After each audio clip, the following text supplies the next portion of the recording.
The Autobiography of Andrew Carnegie. Preface. After retiring from active business, my husband yielded to the earnest solicitations of friends, both here and in Great Britain, and began to jot down from time to time recollections of his early days. He soon found, however, that instead of the leisure he expected, his life was more occupied with affairs than ever before, and the writing of these memoirs was reserved for his playtime in Scotland.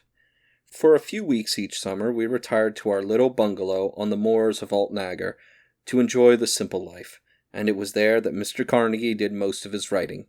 He delighted in going back to those early times, and as he wrote, he lived them all over again.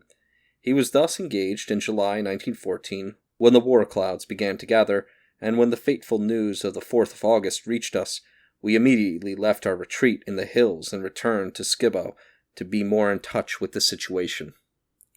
These memoirs ended at that time. Henceforth he was never able to interest himself in private affairs.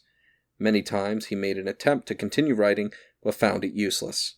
Until then he had lived the life of a man in middle age, and a young one at that, golfing, fishing, swimming each day, sometimes doing all three in one day. Optimist as he was, and tried to be, even in the face of failure of his hopes, the world disaster was too much. His heart was broken. A severe attack of influenza, followed by 2 serious attacks of pneumonia, precipitated old age upon him. It was said of a contemporary who passed away a few months before Mr. Carnegie that he could never have borne the burden of old age. Perhaps the most inspiring part of Mr. Carnegie's life, to those who were privileged to know it intimately, was the way he bore his burden of old age.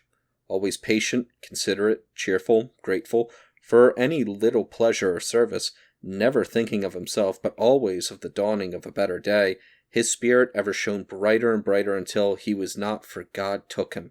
Written with his own hand on the fly-leaf of his manuscript are these words: "It is probable that material for a small volume might be collected from these memoirs which the public would care to read, and that a private and larger volume might please my relatives and friends. Much I have written from time to time may, I think, wisely be omitted. Whoever arranges these notes should be careful not to burden the public with too much.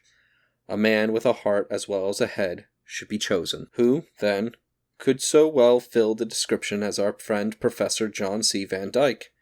When the manuscript was shown to him, he remarked, without having read Mr. Carnegie's notation, it would be a labor of love to prepare this for publication. Here, then, the choice was mutual, and the manner in which he performed this labor proves the wisdom of the choice, a choice made and carried out in the name of a rare and beautiful friendship. Louise Whitfield Carnegie, New York, April 16th, 1920.